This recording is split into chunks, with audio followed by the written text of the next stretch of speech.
नमस्कार, हस्तक्षेप में आपका स्वागत है। मैं हूं अमलेंदु उपाध्याय। लोकसभा चुनाव के बाद संसद के पहले सत्र में ही भारतीय जनता पार्टी और विपक्ष के बीच एक जबरदस्त टकराव देखने को मिला। प्रधानमंत्री नरेंद्र मोदी ने जिस तरीके से संसद में अपनी बात रखी और नेता प्रतिपक्ष के तौर पर राहुल गांधी ने जिस तरीके से अपनी बात रखी, उससे साफ समझ में आ गया कि देश की राजनीति अब किस तरफ जा रही है। चर्चा होने लगी है कि ये सरकार कुछ दिनों की मेहमान है और अपने ही बोझ से गिर जाएगी। अब ये गिरेगी कि नहीं गिरेगी ये तो आने वाला समय बताएगा, लेकिन इसको लेकर के चर्चाएं हो रही हैं और लगातार देश के अंदर जो परिवर्तन हो रहे हैं राजनीति में, उसको लेकर के समीक्षा की जा रही है। डीवी लाइव पर देश की वर्तमान परिस्थितियों को लेकर के गंभीर परिचर्चा का आयोजन किया गया। उस परिचर्चा में मैंने भी हिस्सा लिया। आइए देखते हैं उस परिचर्चा के कुछ प्रमुख अंशसाभार। यदि आपने हमारा यूट्यूब चैनल अभी तक सब्सक्राइब नहीं किया है तो इसको सब्सक्राइब कर लीजिएगा, ज़्यादा से ज़्यादा लाइक और शेयर कीजिएगा और कमेंट करके बताइएगा भी कि इस परिचर्चा पर आपकी क्या राय है। आपका कमेंट हमारे लिए काफ़ी ज़्यादा महत्वपूर्ण है। तो आइए सुनते हैं इस परिचर्चा के प्रमुख अंशसाभार। नेता प्रतिपक्ष यानी leader of opposition Rahul Gandhi के एक ट्वीट से इस समय देश की सियासत में उबाल आया हुआ है। जी हां, बिल्कुल सही आप सुन रहे हैं। देश की सियासत में राहुल गांधी के एक ट्वीट मात्र से उबाल आया हुआ है। राहुल गांधी ने यह ट्वीट कल रात यानी गुरुवार की, कल थर्सडे जो बीती हुई रात है, उसी रात को 1:52 पर, यानी दिन अगर कह लें तो शुक्रवार, 1:52 पे यह ट्वीट किया, जिसमें उन्होंने बताया कि ईडी यानी एनफोर्समेंट डायरेक्टरेट उन पर छापा मारने की तैयारी में है। राहुल गांधी ने ईडी के डायरेक्टर को टैग करते हुए चाय और बिस्किट का न्योता भी दे दिया। लेकिन सवाल यह है कि राहुल पर ईडी अब किस वजह से छापेमारी करने वाली है। क्या जिस तरह 2022 में 55 घंटों की लंबी पूछताछ राहुल गांधी से की गई थी, क्या फिर से वैसा ही कुछ होगा? 55-60 घंटे फिर से पूछताछ होगी राहुल गांधी से। लेकिन तब उस वक्त 2022 में जब 55 घंटे पूछताछ हुई थी, तब तो कांग्रेस इतनी मजबूत नहीं थी और राहुल भी नेता प्रतिपक्ष नहीं थे। लेकिन अब न केवल कांग्रेस और राहुल का ओहदा बढ़ा है, बल्कि मोदी पहले से ज्यादा कमजोर हो गए हैं। यह सबसे बड़ी बात है। और ऐसे में क्या राहुल को गिरफ्तार करने की कोई साजिश केंद्र सरकार रच रही है, या जैसा शिवसेना सांसद संजय राउत ने दावा किया है कि राहुल पर हमले की साजिश हो रही है और वो भी विदेशी धरती से? क्या ऐसा कुछ होने जा रहा है? आप जानते हैं दोस्तों कि राहुल गांधी के नेता प्रतिपक्ष बनने के बाद से संसद में उन्होंने जिन मुद्दों को उठाया है, उस पर मोदी सरकार बुरी तरह से घिरी हुई है और अपना बचाव किसी तरह नहीं कर पा रही है और बार बार सरकार के गिरने के दावे किए जा रहे हैं। मोदी भी अपनी हिलती डुलती कुर्सी की सच्चाई से वाकिफ हैं। तो क्या इन कमजोरियों के बीच सत्ता बचाने के लिए राहुल के खिलाफ साजिशें हो रही हैं? ये सारे सवाल कल आधी रात के बाद से कुछ और ज्वलंत हो गए हैं। तो आइए दोस्तों, सबसे पहले राहुल गांधी के उस ट्वीट को देख लेते हैं, जिसमें कल रात को राहुल गांधी आधी रात को क्या कुछ लिखते हैं। देखिए, राहुल गांधी लिख रहे हैं, जाहिर है 2 in 1 को मेरा चक्रव्यूह भाषण पसंद नहीं आया। ईडी के अंदरूनी सूत्रों ने बताया कि छापेमारी की योजना बनाई जा रही है। बाहें फैलाकर इंतजार कर रहा हूं। ईडी डायरेक्टरेट को इन्होंने टैग किया है, चाय और बिस्किट मेरी तरफ से। ये राहुल गांधी रात को ट्वीट करते हैं। ट्वीट उनका इंग्लिश में है, हम आपके सामने हिंदी में रख रहे हैं। और ये क्योंकि 2 in 1 को मेरा चक्रव्यूह भाषण जो है वो पसंद नहीं आया। चक्रव्यूह भाषण आप जानते हैं, जिसको राहुल गांधी ने सदन में दिया था, अभी जब अपनी बात रख रहे थे। अभी 2-3 दिन पहले राहुल गांधी का भाषण आपने सुना होगा।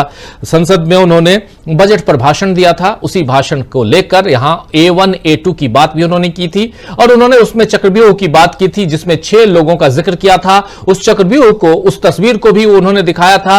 वहां न दिखा पाने के कारण उसको बाद में सोशल मीडिया पर भी उसे शेयर किया गया था। आपको बता दूं कि यह ट्वीट राहुल गांधी ने वायनाड से ही किया है। कल से राहुल गांधी और प्रियंका गांधी वायनाड में ही हैं और आज भी इन दोनों ने वायनाड में बैठकें की और राहत कार्य को तेज करने के उपायों पर विचार किया। और इस बारे में क्या कुछ कहा है, राहुल होगा और उसके साथ साथ वो रायबरेली से भी चुने गए थे। हालांकि अब वो रायबरेली सीट ही अपने पास रखे हुए हैं, वायनाड सीट उन्होंने छोड़ दिया है और वायनाड से प्रियंका गांधी चुनाव लड़ेंगी और प्रियंका गांधी साथ साथ राहुल गांधी के साथ साथ नजर आ रही हैं, आप देख रहे हैं। लेकिन फिर भी इस मुसीबत के वक्त राहुल गांधी वहां पहुंचे हैं, जबकि मोदी ऐसी आपदाओं के वक्त जनता के बीच नजर नहीं आते हैं। आपने देख लिया, चाहे वो हाथरस का मामला हो या मणिपुर का मामला हो, ऐसे कोई भी मामले हों, लेकिन नरेंद्र मोदी वहां नजर नहीं आते हैं। चाहे आपने देखा पिछली बार और इस बार भी, अभी तक चाहे उत्तराखंड का मामला हो या हिमाचल प्रदेश का मामला हो, खासकर हिमाचल प्रदेश, क्योंकि सरकार हिमाचल प्रदेश में कांग्रेस की है, वहां नहीं जाएंगे। मगर सरकार आपकी मणिपुर में है, वहां तो चले जाते। खैर, राहुल गांधी के जननायक की छवि बन चुकी है, आप जानते हैं, और इस छवि से ही अब शायद मोदी को डर लगने लगा है। और यही वजह है कि अब संजय राउत को भी राहुल गांधी के लिए खतरा दिख रहा है। संजय राउत कौन है आप जानते हैं? संजय राउत शिवसेना उद्धव गुट के सांसद हैं, राज्यसभा से सांसद हैं, और साफ साफ कह रहे हैं उनको राहुल गांधी के लिए खतरा दिख रहा है। कैसा खतरा दिख रहा है, जरा सुन लीजिए संजय राउत की बयान की जुबानी देखेंगे हम। लेकिन फिलहाल राहुल गांधी के आरोप पर उटपटांग बयानबाजी बीजेपी के नेताओं ने शुरू कर दी है। भाजपा सांसद निशिकांत दुबे को आप जानते होंगे अच्छी तरह से। तो भाजपा सांसद निशिकांत दुबे ने कहा है कि वो वायनाड से ध्यान भटकाना चाहते हैं। वायनाड में कांग्रेस की नीतियां और कार्यकर्ता विफल हो गए हैं और वे मुद्दे से ध्यान भटकाना चाहते हैं, ये कह रहे हैं निशिकांत दुबे। इससे पहले भाजपा सांसद अनुराग ठाकुर, बहुत नाम आजकल अनुराग ठाकुर का चल रहा है, अनुराग ठाकुर ने राहुल गांधी के महाभारत और चक्रव्यूह वाले बयान पर पलटवार किया है और उन्होंने कहा था कि कुछ लोग एक्सीडेंटल हिंदू हैं और महाभारत के बारे में उनका ज्ञान भी एक्सीडेंटल है, ये कह रहे हैं अनुराग ठाकुर। अनुराग ठाकुर ने राहुल गांधी के चक्रव्यूह वाले बयान पर हमला किया है और कहा है कि उन्होंने चक्रव्यूह का विषय उठाकर अच्छा किया क्योंकि इस देश ने कांग्रेस पार्टी के कई चक्रव्यूह देखे हैं। ये अनुराग ठाकुर साहब हैं। इनसे भी दो कदम आगे निकलते हुए शिवराज सिंह चौहान क्या कुछ कहते हैं वो भी बता देता हूं। शिवराज सिंह चौहान आप जानते हैं कि वो केंद्रीय मंत्री हैं, कृषि मंत्री हैं और मध्य प्रदेश के मुख्यमंत्री रह चुके हैं पहले।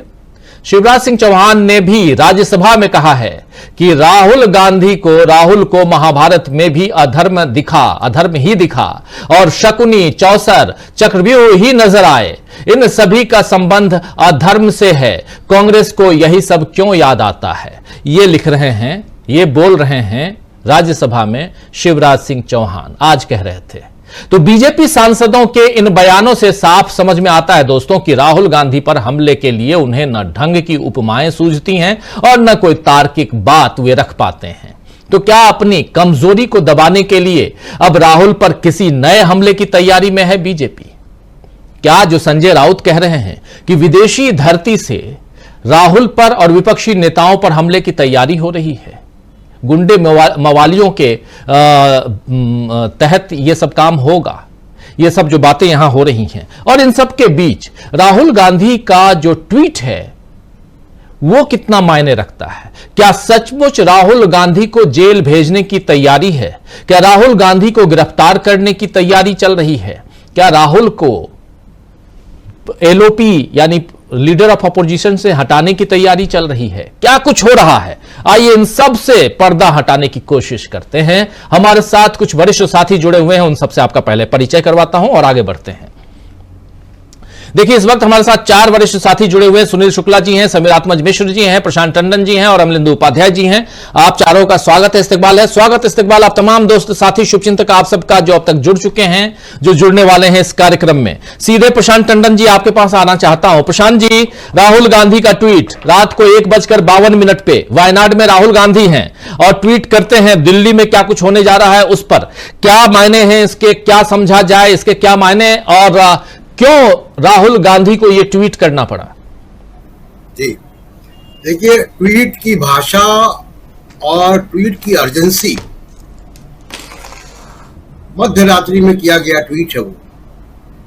इसका मतलब है कि कुछ तो है, क्योंकि राहुल गांधी लीडर अपोजिशन है, कांग्रेस के बड़े नेता हैं और कभी पीछे उन्होंने कभी इस तरीके की अगंभीर बात नहीं की है।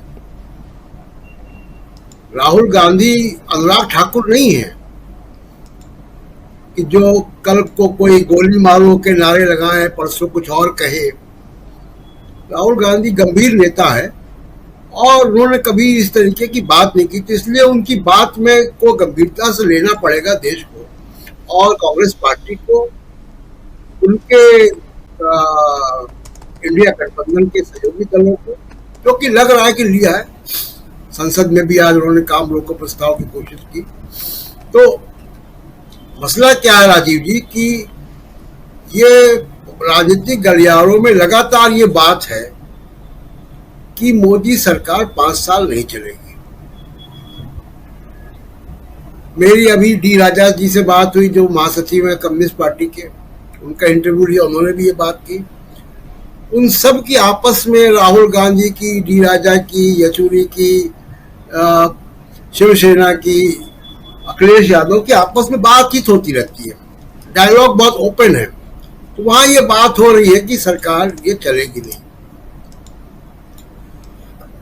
अब राहुल गांधी को रोकने की तमाम हथकंडे पिछली लोकसभा में भी और इस लोकसभा में भी कामयाब नहीं हुए। पिछली लोकसभा में तो उनको हटवा ही दिया था, तो सुप्रीम कोर्ट के आदेश से लेकर आए। उसके पहले अमेठी से हरवाने का काम किया गया, वो वायनाड से जीत कर आ गए। तमाम तरीके से रोकने की कोशिश, 10 साल पहले तो प्रोजेक्ट चला बदनाम करने का।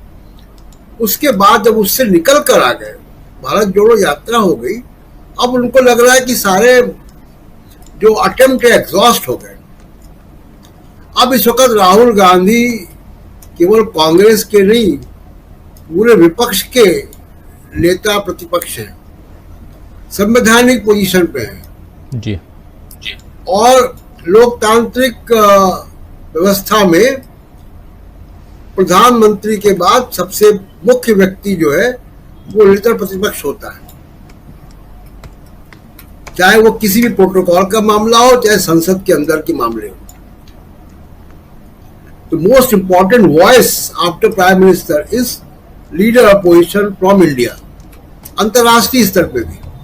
इसलिए आप देखते होंगे कि आजकल नेता प्रतिपक्ष बनने के बाद विदेशी मेहमान या राजदूत भी राहुल गांधी से मिलने आते हैं जी। अब मोदी साहब के लिए बड़ी क्राइसिस है कि जिस तरीके से राहुल गांधी उनको लगातार पॉलिटिकली घेर रहे हैं, लगातार मोदी सरकार की विफलताएं, और विफलता क्या है कि अभी तक तो पिछले 7-8 साल तो काम चल गया था, मनमोहन सिंह की पॉलिसीज का कंटिन्यूएशन था। जो काम इनके हैं मोदी साहब के, अब वो सामने नतीजे आ रहे हैं कि पार्लियामेंट की छत टपक रही है, नीली बाल्टी रखी हुई है वहां पे। प्रशांत जी, अब तो बंदर भी घूम रहे हैं अंदर। हाँ, बंदरों आपने का देखा, तो, आपने विजुअल देखा होगा। ये देखिए, अभी ये दिखा रहे हैं, ये देखिए, ये संसद भवन के अंदर है, बंदर घूम रहे हैं, ये देखिए। चलिए खैर जी, प्लीज अपनी बात आगे बढ़ाइए। बंदरों का तो राजीव जी उस इलाके में काफी दबदबा रहा है, और बल्कि लंगूर भी पाले जाते रहे वहां पे। और जो गृह मंत्रालय का दफ्तर है वो जाइए उस गलियारे में, तो वहां अक्सर बैठे मिलते थे नॉर्थ ब्लॉक में जी। तो बंदरों का तो इलाका रहा है, पता नहीं क्यों। लेकिन तो एक एक करके उनकी विफलताएं सामने आ रही हैं। मेरे ख्याल से अश्विनी वैष्णव भारत के इतिहास के सबसे विफल रेल मंत्री हैं। बड़े बड़े रेल हादसे हो रहे हैं, सारे हवाई अड्डों में पानी भर रहे हैं। तो एक ही बारिश में आप देखिए, और मोदी जी की असंवेदनशीलता जो दिखाई दे रही है। अब उसमें स्थिति ये हो गई कि पार्लियामेंट में राहुल गांधी जिस तरीके से बोलते हैं, जो मुद्दे उठाते हैं, और अकेले राहुल गांधी नहीं, अखिलेश यादव, अभिषेक बनर्जी, महुआ मोइत्रा, तमाम विपक्ष के नेता जिस तरीके से घेरते हैं सरकार को, कोई जवाब नहीं है। इनका एक ही वहां पे एक हथियार था, वो है भी अभी, स्पीकर जिसका मन चाहे वो माइक बंद कर देते थे, जिसकी मर्जी आए कैमरा हटवा देते थे, जिसको मर्जी आए सदन के बाहर कर देते थे। अब क्योंकि सबसे ताकतवर विपक्ष है आजादी के बाद, अब वो भी नहीं कर पा रहे खुलेआम, लोग टोक देते हैं, बातें सुना देते हैं। अभिषेक बनर्जी ने तो क्लास ले ली पूरी। क्या कहते हैं, तो राहुल गांधी भी को चुटकी ले लेते हैं कि मेरा माइक बंद कर दिया। अखिलेश यादव का एक जो सेंस ऑफ ह्यूमर है, वो उस सेंस ऑफ ह्यूमर का इस्तेमाल करके वो स्पीकर को काफी घेर लेते हैं। तो एक बात इनके पास जो चाह रहा था कि वो स्पीकर के जरिए। तीसरा इनका हथियार था गोदी मीडिया। अब वो गोदी मीडिया भी स्थिति में बहुत खराब है। 3 दिन पहले की बात है, प्रेरणा बंद कर दिया था उनको लोकसभा में। तो उनकी विश्वसनीयता 400 पार के एग्जिट पोल के बाद खत्म हो चुकी है, तो कुछ है नहीं। अब राहुल गांधी को रोकना है किसी भी तरीके से। तो इसमें कोई आश्चर्य की बात नहीं कि अंदर खाने को तैयारी चल रही हो जी। और जो राहुल गांधी ने तस्वीर दिखाई है चक्रव्यूह की, जो ट्वीट किया है, वो उस चक्रव्यूह में 6 लोगों की तस्वीरें हैं। उस 6 में 2 गैर गुजराती भी हैं, अजीत डोभाल और मोहन भागवत, बाकी 4 गुजराती हैं। तो 2 नॉन गुजराती, उनको ज्यादा दिक्कत है। दिक्कत तो सभी को है, लेकिन वो नॉन गुजराती ज्यादा परेशान है उसमें कि हमको क्यों लपेट रहे हैं, लड़ाई आपकी उनसे। वो अपने आप को अलग करना चाहते हैं इस तस्वीर से। ये भी एक चल रहा बात। तो उस तस्वीर में बड़ा कुछ पॉलिटिकल जो है हलचल मचाई हुई है, और उस वजह से राहुल गांधी को रास्ते से हटाना है। किसी तरह के इनको गिरफ्तार कर दो, कुछ कर दो। अब वो आइडियाज इनको नहीं आ रहे हैं। और सबसे बड़े 2 मुद्दे जो राहुल गांधी ने उठाए, उसका जवाब इनके पास नहीं है। जातिवाद जनगणना का और एमएसपी की गारंटी का। और इन्हीं 2 मुद्दे पे सरकार जितना दिन चलेगी चल सकती है, वरना इन्हीं 2 मुद्दों पे सरकार जाएगी भी। तो ये इन 2 मुद्दों की वजह से वो परेशान है राहुल गांधी से। और राहुल गांधी पे कोई दबाव नहीं काम आ सकता कि उनको आप लगा दोगे, सीबीआई लगा दोगे, इनकम टैक्स लगा दोगे, सब करके देख चुके हैं आप। तो इसलिए राहुल गांधी को अपनी सुरक्षा के प्रति, अपने मूवमेंट के प्रति थोड़ा केयरफुल रहना चाहिए, उनकी पार्टी को भी। और बाकी जो लीगल लड़ाई होगी वो तो पॉलिटिकल लड़ेंगे बाकी। बिल्कुल आप सही कह रहे हैं। राहुल गांधी को आखिर क्यों रात को 1:30 बजे, देर नहीं बल्कि 1:45 बजे कह लें, उसके बाद भी 1:52 पे राहुल गांधी को क्यों ट्वीट करना पड़ा? और जो चर्चा हम कर रहे हैं, क्या राहुल गांधी को गिरफ्तार करने की साजिश रची जा रही है? क्या विपक्षी नेताओं के ऊपर प्रहार की तैयारी है? हमारे साथ जुड़ गए हैं अनिल सिन्हा जी भी। अनिल जी, आपका स्वागत करता हूं और सीधा जल्दी से आना चाहता हूं सुनील शुक्ला जी आपके पास। सुनील जी, कैसे देखा जाए राहुल गांधी के इस ट्वीट को? और उसके अलावा अभी आप देख लीजिए, 2 सेशन अभी हम लोगों ने देख लिए और दूसरा सेशन चल ही रहा है। और ऐसे में जो राहुल गांधी अपनी बात रख रहे हैं और उनको रात को 1:52 पर ट्वीट करना पड़ रहा है। जांच एजेंसियों के दुरुपयोग की बात तो हमेशा होती रही है, लेकिन इस वक्त लीडर ऑफ ऑपोजिशन और नेता मजबूत है। संजय राउत जो बात कह रहे हैं, ये बात सिर्फ संजय राउत की नहीं है, ये बात तमाम विपक्षी नेताओं की है। लगातार आप देख लीजिए कि अखिलेश यादव भी राहुल गांधी के साथ साथ दिखाई देते हैं, सुनाई पड़ते हैं। और ऐसे में कांग्रेस पार्टी भी मजबूत है। अब 100 सीटें हैं, 99 सीट जीत के आए, 2 सीटें और आ गई हैं, तो 100 सीटें, 101 सीटें कांग्रेस पार्टी के पास है। नरेंद्र मोदी कमजोर हुए हैं, मजबूत नहीं हुए। अपने पैरों के दम पर वो सरकार नहीं बना सकते, वो 2 बैसाखियों के दम पे चल रहे हैं। और इस बीच अगर राहुल गांधी को यह ट्वीट करना पड़े तो क्या कुछ चल सकता है अंदर खाने? जरा इसको डिस्क्लोज करने की या उस पर समीक्षा करने की कोशिश कीजिए। धन्यवाद राजीव जी। सरकार विपक्षी नेताओं को गिरफ्तार कर रही है, बिना आधार के गिरफ्तार कर रही है, पार्टियों को तोड़ने का काम कर रही है, पार्टियों से दल बदल को प्रोत्साहित कर रही है, चुनी हुई सरकारों को गिरा दे रही है। नेता जो गिरफ्तार किए जा रहे हैं भ्रष्टाचार के आरोप में, न्यायालय में जब मामला जाता है तो न्यायालय कहता है कि इनके खिलाफ कोई मामला बनता ही नहीं है। ऐसे में राहुल गांधी के गिरफ्तारी की आशंका कोई अप्रत्याशित नहीं हो सकती। राहुल गांधी के पास कोई इस तरह की पुष्टि, अभी तक राहुल गांधी ने कोई अगंभीर टिप्पणी कभी नहीं की, सेंसेशन क्रिएट करने के लिए कभी कोई बात नहीं कही जी। और ऐसा भी नहीं है, विपक्ष के नेता हैं, एक बड़ी पार्टी के नेता हैं, तो उनके पास सूचना हो सकती है। और अगर ये उनके पास सूचना है तो कोई ऐसा भी नहीं कि अप्रत्याशित सूचना है या आप किसी ऐसी अनहोनी की कल्पना कर रहे हैं जो हो ही नहीं सकती। भारतीय जनता पार्टी जिस तरीके से विपक्ष के नेताओं को लगातार परेशान कर रही है और कोई भी सबूत नहीं ला पा रही है वो, तो यह अगर वो उनके मन में यह कोई आशंका है तो बड़ी बात नहीं है, ये हो सकता है। और जो भारतीय जनता पार्टी का अपना इतिहास है, काम करने का ढंग है पिछले 10 वर्षों में, इसको लेकर के इसको खारिज भी नहीं किया जा सकता।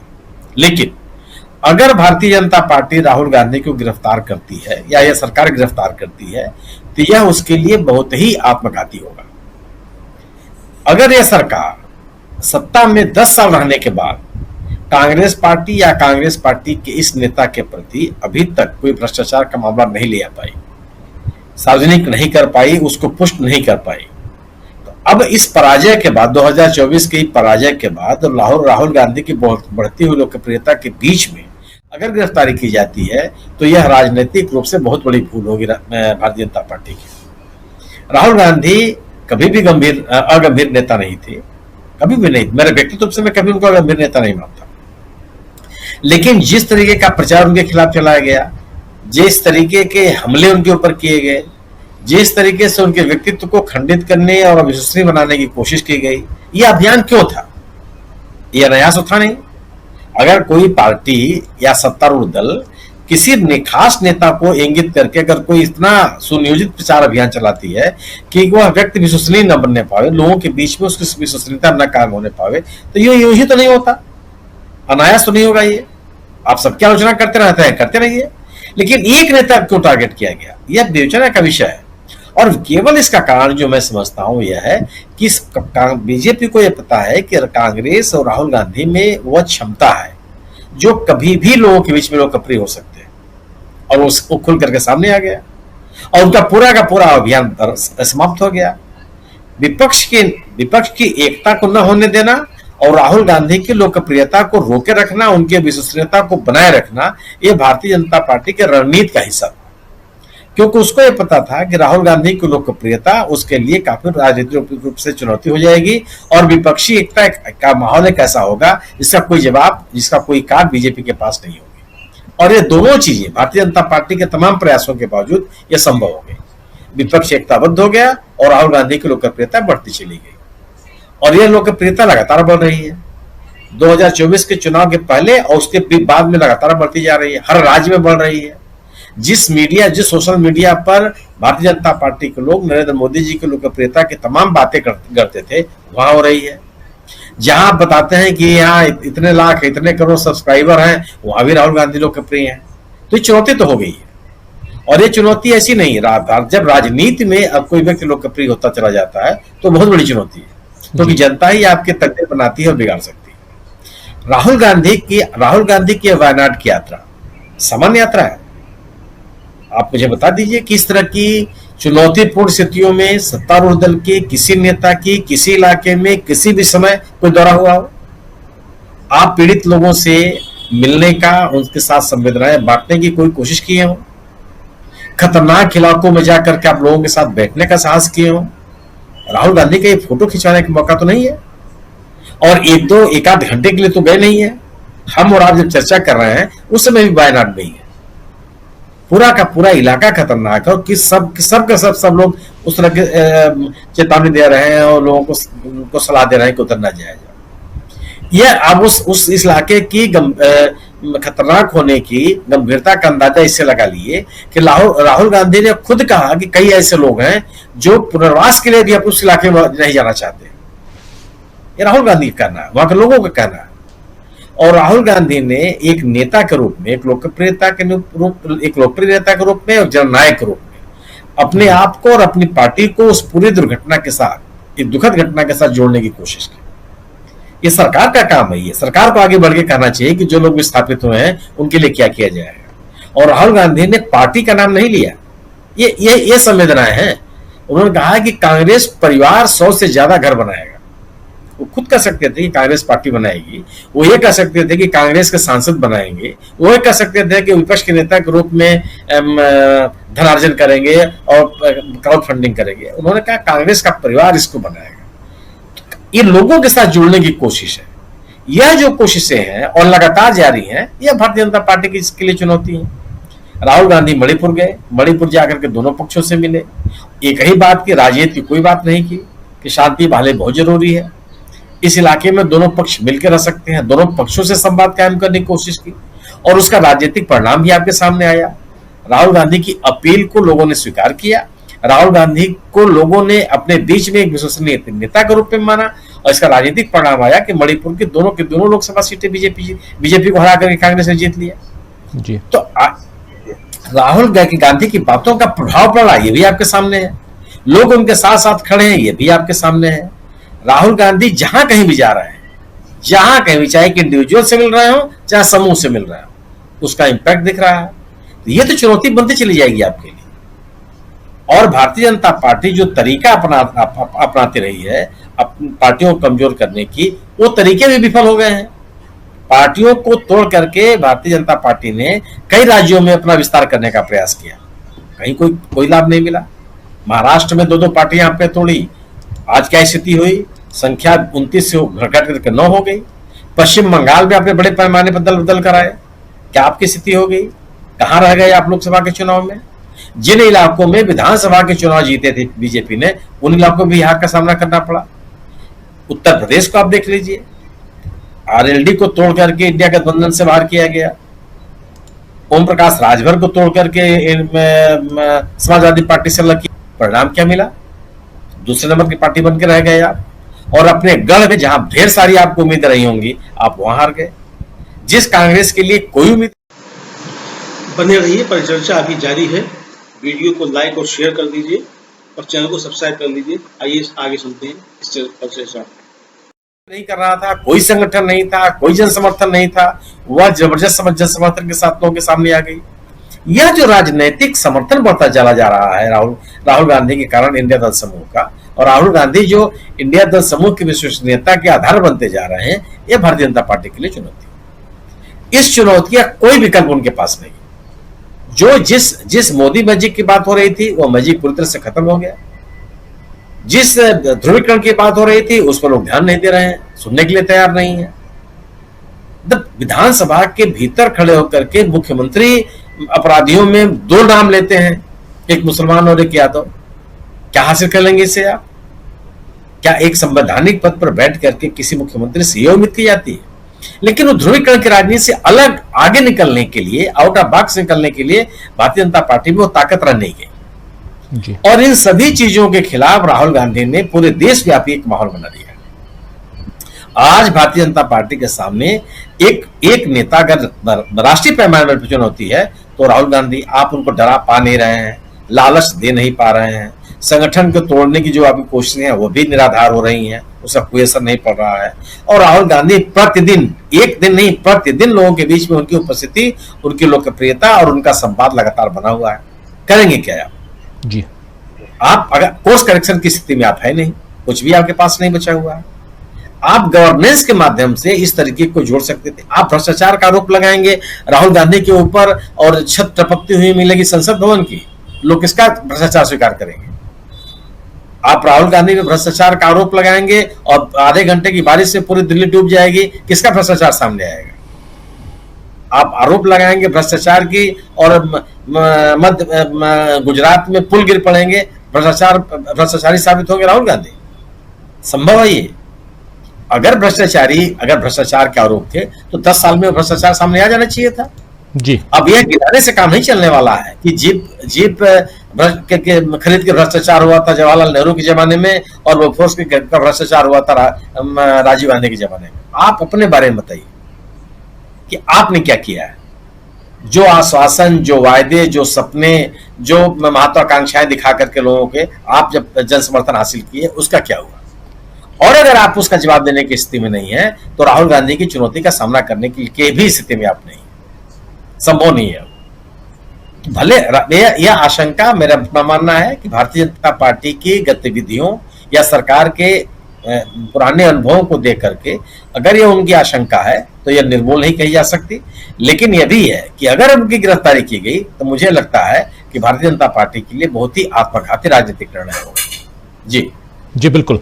भारतीय राजनीति और राहुल गांधी, क्या राहुल गांधी की गिरफ्तारी या उन्हें एलओपी से हटाने या कुछ उनके खिलाफ साजिश रची जा रही है? जरा आना चाहता हूं समीर जी आपके पास भी, कैसे आप देखते हैं? राहुल गांधी पर हम चर्चा कर रहे हैं और साथ साथ देश की सियासत में विपक्ष के रोल, राहुल गांधी का रोल। और राहुल गांधी आज वायनाड में है, कल भी वायनाड में थे, लेकिन क्या आखिर इतनी कोई ना कोई गंभीर बात तो होगी कि राहुल गांधी को रात को 1:52 पे ये ट्वीट करना पड़ता है, ये जानकारी सार्वजनिक करनी पड़ती है कि मेरे खिलाफ ये साजिश रची जा रही है। चाय बिस्किट का हालांकि उन्होंने इंतजाम कर दिया है, लेकिन फिर भी ये आखिर क्यों करना पड़ रहा है राहुल गांधी को? क्या कुछ सोचते हैं आप?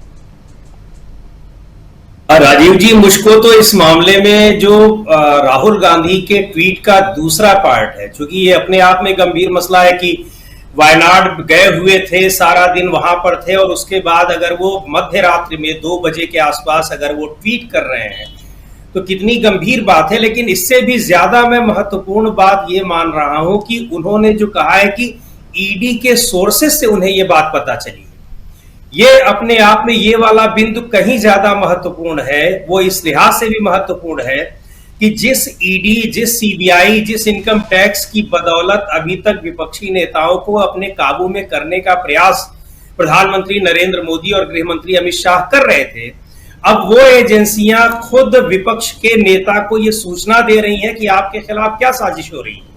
ये सीधे तौर पर बता रही है कि अब ये 303 सीटों वाली लोकसभा सीटों वाली सरकार नहीं है, ये 240 सीटों वाली सरकार है।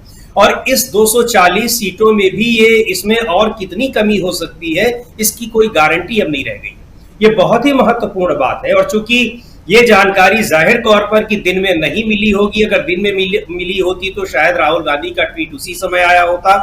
और ये जिस हड़बड़ी में ये सारी चीजें हो रही हैं, इसका मतलब कि ये कार्रवाइयां हड़बड़ी में हो रही हैं, उसके लिए कुछ लोग लगाए जा रहे हैं। ईडी और सीबीआई में कुछ लोग डिप्यूट किए जा रहे हैं कि आप लोगों को ये काम करना है। अब वो लोग, उनमें से निश्चित तौर पर कि कुछ ऐसे लोग हैं जिन्होंने ये सूचना दी है, तो इसका मतलब कि इस सरकार को की सीटें ही 240 नहीं आई हैं, लोगों का भी विश्वास घटा है। और जिन एजेंसियों की मदद से अभी तक ये विपक्षी नेताओं को काबू करने की कोशिश कर रहे थे, उन एजेंसियों के भीतर भी किस तरह से इनकी कार्यशैली को लेकर के गुस्सा है। क्योंकि गुस्सा इसलिए भी होगा क्योंकि ये सीधे सीधे इन एजेंसियों की क्रेडिबिलिटी प्रभावित हो रही है। कोर्ट में बार बार इनको लताड़ा जा रहा है कि आप इतने सारे केसेस दर्ज कर रहे हो और उनमें आप सजा नहीं दिला पा रहे क्योंकि आपके पास ऐसे एविडेंस ही नहीं है कि आप इनको सजा दिला पाइए। तो ऐसे केसेस आप दर्ज कर लेते हैं और उनमें उसके लिए आपने पुख्ता सबूत क्या जुटाए हैं, जो भी जुटाए हैं वो इतने पर्याप्त ही नहीं है कि कोर्ट में ठहर पाए। तो इन एजेंसियों में जो काम करने वाले लोग हैं, ऑफिसर हैं, कर्मचारी हैं और लोग भी हैं, उनसे भी तो ये पूछा जाता होगा कि भाई आप कहाँ काम कर रहे हो। जैसे हम लोग बड़ी आसानी से गोदी मीडिया और फलाने मीडिया कह देते हैं, तो ये आरोप दूसरों पर भी तो लगते होंगे ना कि आप लोग तो पूरी तरह से सरकार के सामने बिछे हुए हो। सरकार का जो निर्देश मिल रहा है कहने को तो ये ऑटोनॉमस बॉडीज हैं, संवैधानिक संस्थाएं तमाम है, जो संवैधानिक नहीं है, गैर संविधानेतर संस्थाएं भी हैं, तो वो ऑटोनॉमस संस्थाएं हैं। उनके बारे में भी तो ये कहा जाता होगा, वहां काम करने वाले लोगों को भी तो इस बात के लिए लताड़ा जाता होगा पब्लिक डोमेन में, जिस तरह से मीडिया वालों के लिए कह दिया जाता है कि आप इस तरह से कह रहे हो। तो उनके अंदर भी ये बात आ रही होगी कि भाई हम लोग क्यों मोहरा बन रहे हैं, इससे हमें क्या मिल रहा है। और ठीक है, जब तक सरकार के पास बहुमत था, उसके पास बहुत ताकत रहती है। सारी एजेंसियां कहीं न कहीं डायरेक्टली इनडायरेक्टली तो गवर्न तो सरकार से ही हो रही है, सरकार के ही अलग अलग जो सिस्टम के अलग अलग पार्ट्स हैं उनसे गवर्न हो रही हैं। लेकिन अब इस स्थिति में कि आपके पास बहुमत नहीं है, जिन बैसाखियों की बदौलत आप चल रहे हैं वो कभी भी आपसे बिछड़ सकती हैं और उसका संकेत वो देती रहती हैं, धमकाती भी रहती हैं। अभी जुमा 1-1.5 महीना ही हुआ है नई सरकार बने और इस कदर आपको झुका दिया गया है कि आपको बजट के भाषण में ये बताना पड़ रहा है, दिया तो है ही, आपको बताना भी पड़ रहा है कि हमने बिहार और आंध्र प्रदेश के लिए ये विशेष पैकेज दिया, और बाद में आपको सफाई देनी पड़ रही है कि हमने और भी राज्यों को दिया है, लेकिन उनको इसलिए दिया कि उनकी बदौलत हम चल रहे हैं। तो इन सारी चीजों को देखते हुए ये जो सरकार के ऊपर दबाव, एक तो अल्पमत का दबाव, दूसरे सहयोगी दलों का दबाव और तीसरे जो पार्टी के भीतर चल रहा है, जो उथल पुथल मची हुई है, उन चीजों का दबाव, और उसका अब ये भी दिखाई पड़ रहा है कि ये इनकी कार्यशैली में तो बदलाव नहीं आया है, लेकिन कार्यशैली में बदलाव मजबूरन इनको लाना पड़ेगा, क्योंकि अब अपने आप में बड़ी चुनौती है कि जिस सरकार में लोग ये तक नहीं जान पाते थे कि किसी राज्य में किसको राज्यपाल बनाया जा सकता है, राष्ट्रपति के लिए कौन उम्मीदवार बनाया जा सकता है, किस राज्य में कौन मुख्यमंत्री बनाया जा सकता है, वो सिर्फ 1 या 2 लोगों के बीच तय होता था और कहीं वो चीज लीक नहीं होती थी। आज उसकी सरकार में किसके खिलाफ आप साजिश रच रहे हो, किसको आप फंसाने की कोशिश कर रहे हो, किसके खिलाफ ईडी और सीबीआई और इनकम टैक्स जैसी एजेंसियां कार्रवाई करने की तैयारी कर रही हैं, वो बातें उसको ही पता चल जाती हैं जिसके खिलाफ ये कॉन्स्पिरेसी रची जा रही है, अगर ये रची जा रही है तो अपने आप में ये सरकार को अलर्ट करने वाली सिचुएशन है कि अब ये एजेंसियां भी आपके बिल्कुल एक यस मैन बन करके काम नहीं करने वाली हैं। इससे इनको सचेत हो जाना चाहिए। और तो मुझे इस ट्वीट का जो सबसे इंपॉर्टेंट पहलू लगा वो यही लगा। दूसरी बात जो आप कह रहे हैं कि क्या ईडी उनको कर सकती है, गिरफ्तार कर सकती है और केस दर्ज कर सकती है, तो अभी तक का जो हम लोग वर्क कल्चर, प्रधानमंत्री मोदी और उनकी सरकार का वर्क कल्चर, सरकार की बात कहें तो ऑब्वियसली 1 और 2 ही नाम आते हैं, उसके अलावा तीसरा कोई आता नहीं है जी। तो उसको देखते हुए ये करेंगे, कर सकते हैं, ये दुस्साहस करने की कोशिश करेंगे। लेकिन मुझे लगता है कि राहुल गांधी के ट्वीट का ये जो दूसरा वाक्य है वो उनको अलर्ट करने वाला होना चाहिए, उससे उनको सबक लेना चाहिए कि अगर ये करेंगे तो पार्लियामेंट में सिर्फ इतना भर कर देने से स्थगन प्रस्ताव का नोटिस दे दिया गया है, पूरा का पूरा विपक्ष एकजुट है, आपके खिलाफ बयानबाजी हो रही है, संसद चलने नहीं दिया जा रहा है।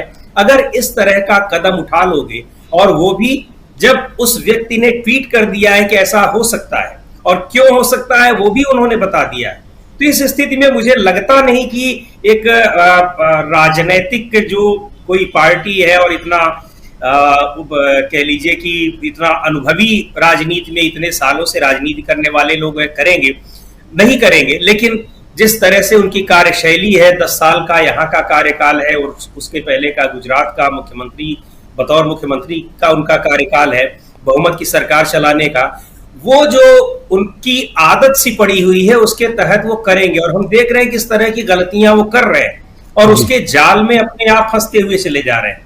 वो चाहे अनुराग ठाकुर के बात को ट्वीट कर देना हो, अनुराग ठाकुर के भाषण को उनको इतनी जल्दी ट्वीट कर देने की क्या जरूरत थी, जहां तक मैं समझ रहा हूं, और ये भी कि उसको बाद में उसमें कार्यवाही से भी निकाल दिया गया।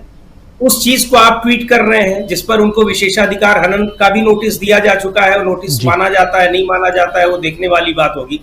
लेकिन इन स्थितियों में और मजबूत विपक्ष और कमजोर सरकार, भारतीय जनता पार्टी 240 पर तो है ही, उनको ये भी पता है कि ये 240 भी अब उनके पूरी तरह से कहने वाले नहीं है, कहने पर चलने वाले नहीं है। उत्तर प्रदेश में लगातार जो हम देख रहे हैं, महाराष्ट्र में देख रहे हैं, पार्टी के भीतर किस तरह से आपस में तलवारें खिंची हुई हैं।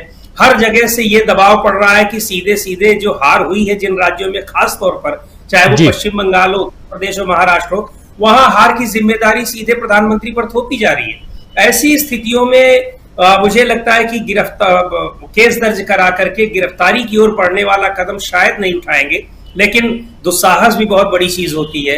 व्यक्ति का जो अति आत्मविश्वास होता है, कई बार वो भारी भले पड़े, उसको लग रहा होगा कि भारी पड़ेगा, फिर भी वो करने की कोशिश करेगा, तभी उसको दुस्साहस कहते भी हैं। बिल्कुल बिल्कुल, दुस्साहस हो सकता है कि करे, लेकिन क्या ये सब करके, सपोज मान लिया राहुल गांधी के इनसाइडर जो कह रहे हैं, ईडी के इनसाइडर्स राहुल गांधी को जो बता रहे हैं कि आपके ऊपर, आपके घर पर या आपके यहां छापे मारने की तैयारी है, और क्या यहां से कुछ और कहानी गढ़ने की तैयारी चल रही है? और अगर ऐसा होता है तो देश की सियासत की दिशा क्या होगी? Rahul Gandhi leader of opposition हैं, कांग्रेस पार्टी मजबूत है, विपक्ष आजादी के बाद से पहली दफा इतना मजबूत है, और उसके बाद अगर ये सब कुछ करती है सरकार, सत्ता पक्ष अगर करता है, तो उसके क्या सियासी मायने हो सकते हैं? अनिल सिन्हा साहब, इसको कैसे देखा जाए? दूसरी जगह है, कठिनाई ये है कि जो राजनीतिक मुकाबला नहीं करना चाहती है बीजेपी, इंडिया गठबंधन या कांग्रेस का या राहुल गांधी का, उसका जो मुकाबला जो लोगों ने, सबने कहा भी कि उनके ये मतलब रवैये में जो फंक्शनिंग स्टाइल है उसमें कोई परिवर्तन नहीं आया है। ये एक बहुत गहरी चिंता का विषय है। इसको आप सिर्फ राहुल गांधी के संदर्भ में या कांग्रेस के संदर्भ में नहीं देखना चाहिए। सवाल ये उठता है क्या कि इस तरह की राजनीति को अगर ये कंटिन्यू करते हैं, और हमको लग रहा है कि कुछ ऑब्सेसिव जिस तरह से ऑब्सेसिव कंपल्सिव डिसऑर्डर टाइप का होता है, ये इस पॉलिटिकल रेजिम को उसी तरह का डिसऑर्डर है कि वो जो है इन्हीं तरीकों से, ये मतलब इन्हीं तरीकों पर आती है। अब अभी देखिए ये चर्चा, इसमें शक करने की कोई गुंजाइश नहीं है कि जो उनको जानकारी मिली है वो जानकारी में मतलब उसका पुख्ता आधार होगा, क्योंकि वो इस तरह से उसको ट्वीट नहीं करते, और ये भी इतनी मध्यरात्रि के बाद उन्होंने जो किया है, इसका मतलब ये है क्या कि जो ऑप्शंस ढूंढती है बीजेपी नहीं, हमको मानना चाहिए जो मोदी अमित शाह की जो जोड़ी है वो इसी तरह के विकल्प ढूंढती है चुप कराने के लिए विपक्ष को। ये मैं इसको बहुत सीरियस मानता हूं। मेरी दिलचस्पी नहीं है कि आप उनको रोकना, अगर राहुल गांधी को आप राजनीतिक रूप से रोकते हैं, और इसमें भी कोई दिक्कत नहीं है कि जो दक्षिण पंथी आपकी विचारधारा है, कॉर्पोरेट का पक्ष में है, हिंदू राष्ट्र बनाना चाहते हैं, ये सब अगर राजनीति के हिसाब से आप करते हैं mobilisation within the framework of constitution, लोकतंत्र के तरीके से, तो कोई दिक्कत नहीं है। लेकिन वो इसका मुकाबला राजनीतिक मुकाबला नहीं करना चाहते। ये गहरी चिंता का विषय है, और इससे जो बातें निकलती है इसका अर्थ ये है कि जो इलेक्टोरल वर्डिक्ट आया, जो नतीजे चुनाव का है, वो उसको मानने के लिए तैयार नहीं। आप देखेंगे कि जो शुरुआत ही उन्होंने की थी संसद में, अपने स्पीचेज जो संसद के बाहर और भीतर दोनों, जो प्रधानमंत्री के भाषणों पर अगर आप गौर करेंगे तो आपको ये साफ दिखाई देगा कि वो किसी भी तरीके से ये जो उनका डिबैकल है, ये जो उनकी पराजय है, उसको स्वीकार करने के लिए तैयार नहीं है। वो उनको ये स्वीकार करने में कोई कठिनाई नहीं होनी चाहिए थी कि बीजेपी अल्पमत में है। उन्होंने बाद में बीजेपी का नाम ही लेना छोड़ दिया। उन्होंने कहा कि एनडीए हमने एनडीए जीत ली है, विजय रैली की। तो ये जो सारा जो उनका दिखाई देता है उसमें ये दूसरा एक और है कि वो सही कहा लोगों ने कि वो एक्सेप्ट करने को तैयार नहीं है कि जो सुनील जी ने जो कहा था कि जिस तरह के दबावों, जिस तरह की बाधाओं को पार करते हुए राहुल गांधी ने अपनी राजनीतिक हैसियत को पाया है, या जहां पर वो जिस मुकाम पर पहुंचे हैं, जिसको एस्टेब्लिश किया कि वो जो कह रहे थे या वो जो कर रहे थे उसमें जनता को कहीं ना कहीं से भरोसा हुआ है। अब वो उनको कितनी सीटें आई है ये मतलब इससे आप जज नहीं कर सकते, लेकिन उसमें कई बातें हैं जो आपको पता ही है कि जो एनजीओ का आया है, जो रिजल्ट के मैनिपुलेशन को लेकर के जो आरोप है, मतलब उस पर भी सरकार और चुनाव आयोग या संस्थाओं को जिस तरह से कहता है कि कम क्लीन, आप अपना साफ अपने को दिखाइए, वो दिखाने में असफल रही है। ये गंभीर संकट है लोकतंत्र के सामने कि न सरकार तैयार है कि इसको जनता के जो फैसले जनादेश आए हैं उसको स्वीकार करने के लिए, ये जो फैसला है वो ये है कि गवर्नेंस में जो ये अपोजिशन पार्टीज हैं उनका इक्वल स्टेक है, उनको बराबर का स्टेक है, ये साबित किया जनता ने। और उस स्टेक को उनकी जो भागीदारी होनी चाहिए उसी तरीके से होनी चाहिए, लेकिन डिनायल मूड में है कि हम आपकी कोई बात नहीं मानेंगे, हम वही तरीका जारी रखेंगे। ये एक तानाशाही की ओर इशारा कर रहा है। आप ये मतलब इसको आप ये सिर्फ ये मत देखिए कि ईडी उनके घर जाएगा या सीबीआई जाएगी या उसको किसी केस में फंसा करके उनको रोकना चाहेंगे। इसको आप ब्रॉडर ये में देखेंगे तो आपको हमको लग रहा है कि अगला जो कदम सरकार का है उसके बारे में भी चिंता करनी चाहिए कि वो दबाने का जो अघोषित आपातकाल है उसको और भी कड़े ढंग से कठोर तरीके से वो ला सकते हैं। इसीलिए ये जो ट्वीट है इसको राहुल गांधी और कांग्रेस के संदर्भ में नहीं देखा जाना चाहिए, ये पूरे देश के बारे में, देश की स्थिति के बारे में ये एक कमेंट है। और इसको ये अलार्म जो है इसको सबको सीरियसली लेना चाहिए। मुझको लगता है ये है कि अपोजिशन पार्टीज को जिस तरह से रिस्पॉन्ड करना चाहिए उस तरह से उतने तीखे तरीके से रिस्पॉन्ड नहीं कर रही है। इसको और भी मोबिलाइज करना होगा जनता को, और वो आपको आना उतरना होगा रोड पे। ये मुझको लगता है कि इसकी जरूरत आ पड़ी है और ये इसका यही इशारा है। जी जी जी बिल्कुल। अमलेंदु उपाध्याय जी, क्या आपको भी लगता है ये एक अलार्म है राहुल गांधी ने जो ट्वीट किया है? निश्चित तौर पे राजीव जी ये अलार्म भी है और एक तरीके से कहा जाए कि सरकार की कमजोरियों का सूचक भी है। और ये दो तरीके से सरकार की कमजोरियों का सूचक है। एक तो ये कि सरकार के अंदर सब ठीक ठाक नहीं है और मोदी जी की पकड़ मशीनरी पे ढीली पड़ चुकी है, ये भी इसकी तो संकेत है। दूसरा संकेत ये भी है राजीव जी की मशीनरी जो वो भी अभी समझ रही है ढीली कैसे पड़ गई। यहाँ तो अमलेंदु जी, ये पकड़ मशीनरी पे ढीली कैसे पड़ गई? अगर उनकी मशीनरी जैसे पहले काम कर रही थी वैसे ही अभी काम कर रही है। पहले भी ईडी की छापेमारी करवाते थे, जिसको देखो उसको बंद करवा दिया। आप देख लीजिए, हेमंत सोरेन अभी बाहर हैं लेकिन वो भी बंद थे 5 महीने। अरविंद केजरीवाल बंद है, अरविंद केजरीवाल की टीम के और भी लोग बंद हैं। ऐसे कई लोग हैं। तो मशीनरी तो वैसे ही है, वही काम कर रही है, फंक्शन वही चल रहा है। निश्चित तौर पर राजीव जी फंक्शन वही चल रहा है, सरकार का दबाव वही है, लेकिन मशीनरी में छेद हो चुके हैं क्योंकि मशीनरी अंदर की बातें बाहर पहुंचा दे रही है। पहले अंदर की बातें बाहर नहीं पहुंचती थी, पहले मालूम नहीं पड़ पाता था कि ये कहाँ कार्रवाई करने जा रही है, किसके ऊपर कार्रवाई करने जा रही है और क्या कार्रवाई करने जा रही है। यहाँ आधी रात में राहुल गांधी के पास सूचना पहुंच जाती है कि चक्रव्यूह से बहुत ज्यादा परेशान है 2-in-1 और इसके लिए काम हो रहा है। ये सूचना पहुंच जाती है, ये महत्वपूर्ण है कि आधी रात में राहुल गांधी के पास सूचना पहुंचती है और राहुल गांधी आधी रात में सारे देश को बता देते हैं कि 2-in-1 कितने ज्यादा परेशान है और ये क्या क्या षड्यंत्र रचे जा रहे हैं। इसलिए राजीव जी मैं कह रहा हूं कि मशीनरी पे भी उनकी पकड़ ढीली पड़ गई है। यानी कि मशीनरी अब ये समझ रही है कि ये सरकार चंद दिनों की मेहमान है। सरकार है, चूंकि सरकार के अपने अख्तियारात होते हैं, उनके पास बहुत से अधिकार होते हैं, तो वो दबाव तो रहेंगे जब तक सरकार है, लेकिन वो दबाव मशीनरी भी ये समझ रही है कि ये दबाव लंबे समय तक नहीं रहेंगे। तो ये जो जिस तरीके से अब ये भी समझा जा सकता है राजीव जी कि अब इनकी एजेंसियों के दम पर ही मोदी जी और अमित शाह सरकार में बने रहना चाहते हैं और इसलिए जरिए बने रहेंगे जब तक बने रह पाएंगे। यानी अगर इन एजेंसियों का साथ मिलना बंद हो जाएगा और कोई कायदे का अफसर आ गया ईडी का और अगर उसने फिर कायदे के एक्शन लेना शुरू कर दिए तो फिर ये दबाव काम में नहीं आएंगे। ये भी हो सकता है। और ये भी हो सकता है राजीव जी की जो पहले मतलब जो डिवाइडर इन चीफ कहा जाता है, एजेंसियों के अंदर ही दो फाड़ कराने की इनकी जो पॉलिसी रही है, हम लोगों ने देखा कि पिछले दिनों मतलब पिछली जो इनका कार्यकाल था उसमें किस तरीके से सीबीआई के अंदर दो फाड़ हो गए, सीबीआई के दफ्तर को जाकर पुलिस घेर रही है। तो इस तरीके के जो काम हुए, तो ऐसे काम अब फिर भी हो सकते हैं। तब आपने डिवाइड किया था अपने स्वार्थ के लिए, अफसरों को लड़ाने के लिए। अब अफसर डिवाइड हो जाएंगे आपकी बात मानने और ना मानने के लिए कि आपके अनुचित दबाव नहीं मानेंगे। सुप्रीम कोर्ट में जिस तरीके से मामले पहुंच रहे हैं वहां ईडी को फटकार पड़ रही है, उससे भी हमें लग रहा है कि मामले टिक नहीं पाएंगे। तो जो मामले नहीं टिक पाएंगे उसमें अगर फटकार पड़ेगी तो बाद में जाके ये चीजें उल्टी भी हो सकती है।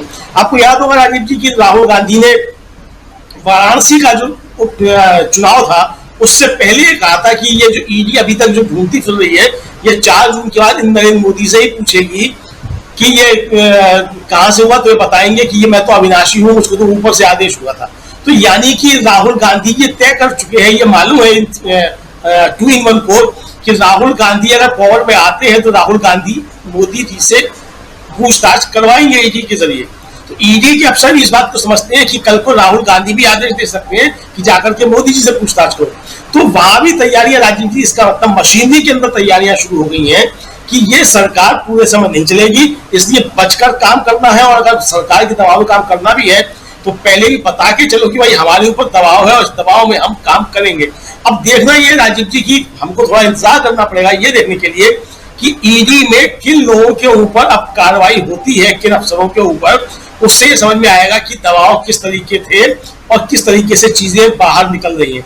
तो कुल मिला के राजीव जी मुझको लगता है कि ये जो बात है और उसमें सबसे ज्यादा महत्वपूर्ण जो उसके बाद दूसरी है राजीव जी, वो संजय राउत का बयान है जी, जो काफी कुछ इशारा करता है। और इस तरीके से पहले भारत में विदेशी शक्तियों का दखलंदाजी होती रही है।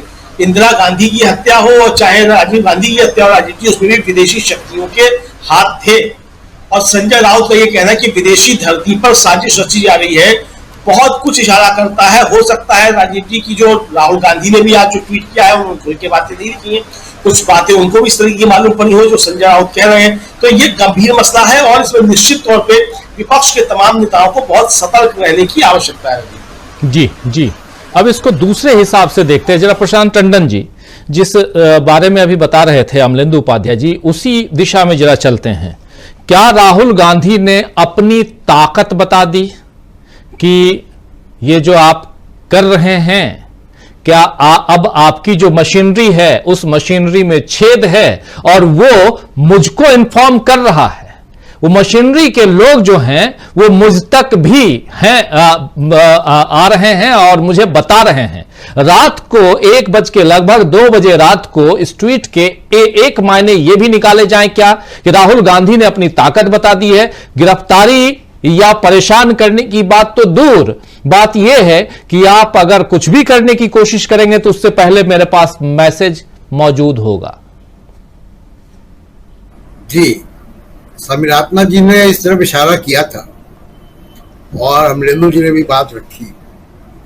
देखिए, मकसद तो ये भी एक था और मोदी साहब को चिंता होनी चाहिए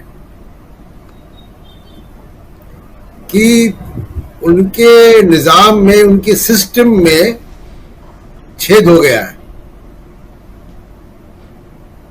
तो एक फिल्म का डायलॉग नहीं है कि मेरे जेल में सुरंग, तो जेल में सुरंग, शोले फिल्म जी, शोले फिल्म का, तो वो जेल में सुरंग तो बन गई है।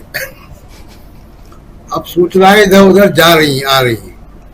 तो किसी ने राहुल गांधी को अलर्ट किया सिस्टम से, और इसलिए केवल उसमें एक और खास बात है कि डायरेक्टर ईडी को टैग किया गया।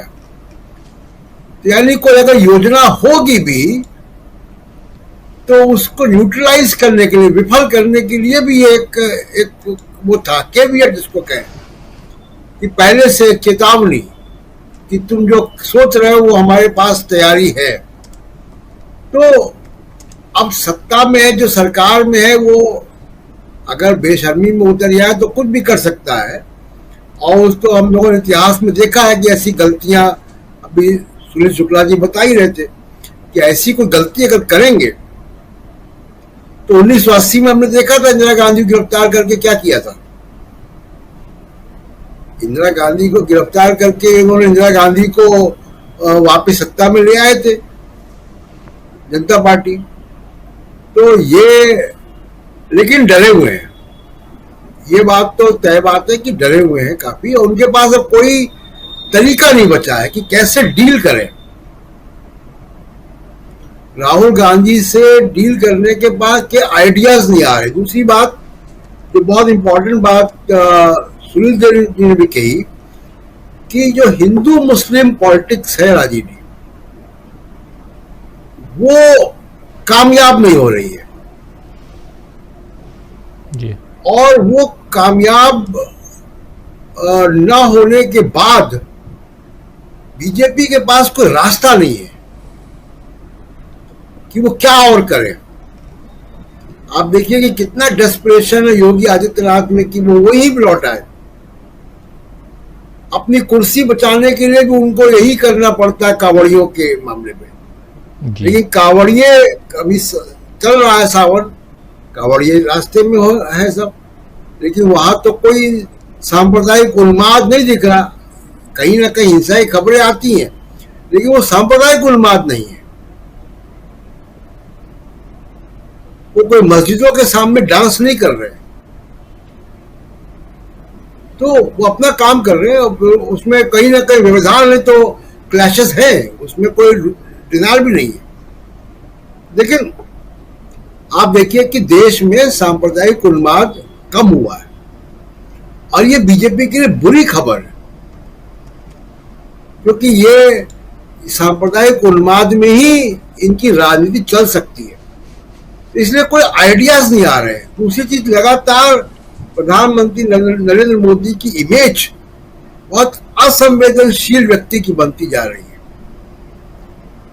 आप देखिए कि दिल्ली में 3 बच्चे डूब के मर गए बेसमेंट में।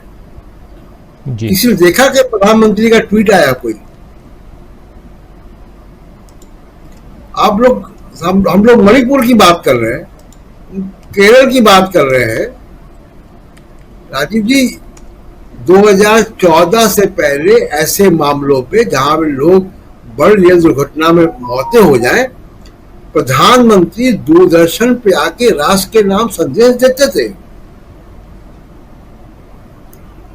ये हम लोगों ने देखा है, इसी देश में देखा है। मैं उनकी बात नहीं कर रहा हूं जिनके लिए देश 2014 में आजाद हुआ है, लेकिन बाकी प्रधानमंत्री ये करते थे। आप इतने असंवेदनशील है कि आपके शहर में बच्चे बह गए, डूब गए, और आप 2 शब्द आप नहीं कह रहे हैं। आपके बगल में स्टैम्पीड में लोग मर जाते हैं, भगदड़ में, आप नहीं कुछ कहते। तो कैसे समाज से, मतलब हम लोगों को तो इमेजिन करना बड़ा मुश्किल है कि किस समाज से आते हैं हम लोग। जी। कि हमारे सड़क पे भी अगर कोई हम जा रहे हो और किसी की डेड बॉडी गुजरे तो हम पूछते हैं कौन हो गया, क्या था, कैसे हुआ। ये बेसिक इंसानी तकाजा है, अवतार के लिए भी है, इंसानों के लिए तो है ही। तो एक तो ये बात है कि वो लगातार उस वजह से भी लोकप्रियता बड़ी कम होती जा रही है कि इतने असंवेदनशील व्यक्ति हैं कि किसी के दुख सुख में परवाह ही नहीं है। केवल आप ट्विटर का इस्तेमाल हैप्पी बर्थडे बोलने के लिए करेंगे। ये तो प्रधानमंत्री का दायित्व नहीं है। दूसरी एक बहुत बात हो रही है अनुराग ठाकुर जी की। राजीव जी, हम सब यहाँ पे बैठे हुए हैं, लोग पढ़े लिखे संभ्रांत परिवारों से आए हुए पत्रकार लोग हैं। हम लोग तो खैर कभी नहीं बोल सकते, कभी जीवन में बोला भी नहीं किसी को, लेकिन जब सुनते हैं किसी को सड़क पे, कहीं गली मोहल्ले में झगड़े हो रहे होते, वहां पे कोई मवाली टाइप का व्यक्ति जो है बात करता है कि तुम्हारी जात क्या है, कोई सामंती पृष्ठभूमि का व्यक्ति बात करता है, किसी मतलब पढ़े लिखे व्यक्ति को, किसी संभ्रांत व्यक्ति को इस भाषा में बात करते हुए नहीं देखा कहीं कि तुम्हारी जात क्या है। जी। ये अत्यधिक सामंती विचार है, सामंती भाषा है, मवाली भाषा है। उसको संसद में इस्तेमाल कर लिया गया। हम लोग सोशल मीडिया पे हैं राजीव जी, 50 लोग, अलग अलग लोगों की राय है। अभी जो हमारा प्रोग्राम चल रहा है, लोग कमेंट कर रहे हैं, अच्छे भी कमेंट करते हैं, बुरे भी करते हैं, कुछ का ध्यान देते हैं, कुछ का नहीं ध्यान देते हैं। जी। तमाम लोग ट्रोल करते हैं सोशल मीडिया में। हम ट्रोल के बारे में पढ़ते भी नहीं, कौन है ये। राहुल गांधी और अनुराग ठाकुर का मतलब क्या आपस में मेल है? केवल एक ही संसद में है और आपने जो मर्जी आया आपने बोल दिया। आपका माइक खुला हुआ था, बोलने की आजादी है आपको, स्पीकर ने आपको अलाउ कर दिया। अदरवाइज आपके पास ऐसी क्या हैसियत है? जी, आप तुलना करें राहुल गांधी की नरेंद्र मोदी से तुलना करें। मान लीजिए आज कांग्रेस पार्टी चुनाव जीतकर 99 सीट पर आई, अब 101 सीटें हैं। बीजेपी का अकाउंट सील कर दीजिए, आप कॉर्पोरेट की मदद छीन लीजिए, गोदी मीडिया हटा दीजिए, इलेक्शन कमीशन सुप्रीम कोर्ट के हवाले कर दीजिए। नरेंद्र मोदी 99 सीट क्या 19 सीट लाकर दिखा दे।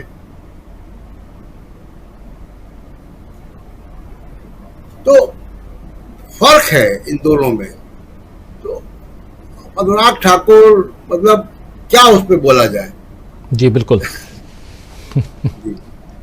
जी सही आप कह रहे हैं, क्या उन पे बोला जाए, मत बोलिए। आना चाहता हूं सुनील शुक्ला जी आपके पास। सुनील जी, क्या यह जो दूसरा पहलू है राहुल गांधी के ट्वीट का, और उस दिशा में हम बात भी कर रहे हैं, राहुल गांधी ने क्या यहां ताकत दिखा दी है?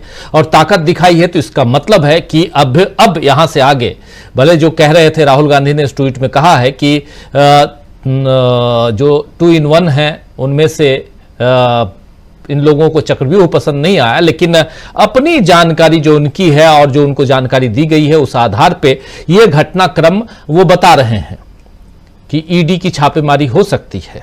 लेकिन यहां से एक चुनौती भी पेश करते हुए राहुल गांधी नजर आते हैं सत्ता पक्ष को कि हमारे पास जानकारी है। यहां से अब जो घटनाएं हो रही हैं पिछले दिनों, चाहे वो रेल की घटनाएं हो, दुर्घटना, चाहे वो छत टपकने की बात हो, ये भी हमने 2 दिनों में देख लिया दिल्ली में, इन सबको देखिए। प्रधानमंत्री नरेंद्र मोदी की बात अभी प्रशांत टंडन जी कह भी रहे थे कि कई जगह असंवेदनशील हो जाते हैं, संवेदनाएं जहां प्रकट करनी चाहिए वहां नहीं करते हैं। इन सबको देखिए तो क्या यहां पर वो कमजोरी उजागर कर रहे थे राहुल गांधी जो सत्ता पक्ष की है, और यहां एक मजबूती दिखा रहे हैं क्योंकि वो वायनाड में है और वायनाड से रात को कर रहे हैं ट्वीट। वायनाड पे ही आपको ये भी जोड़ दूं जरा, राहुल गांधी वायनाड में हैं और वायनाड पर ही राज्यसभा में केंद्रीय गृह मंत्री के खिलाफ प्रस्ताव लाया गया है अभी शाम को। सुनील शुक्ला जी।